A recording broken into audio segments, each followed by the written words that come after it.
How to log in Walmart MasterCard account online. Hi guys, welcome to our channel. Let's begin. In this video, I will guide you on how you can log into Walmart MasterCard account. For this, open up any web browser, then search for Walmart MasterCard login.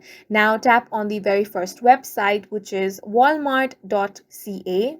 After you land on this page, tap on the three lines at the top left corner of your screen. Then tap on the Sign In or Create Account option. Here you want to enter your email address. After entering your email address, tap on the Continue option.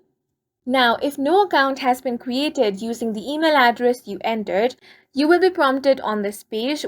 So you simply want to enter your first name, surname and create a password. Then tap on the Create Account option. If you had already created an account, you will have to enter your password and tap on the Sign In option.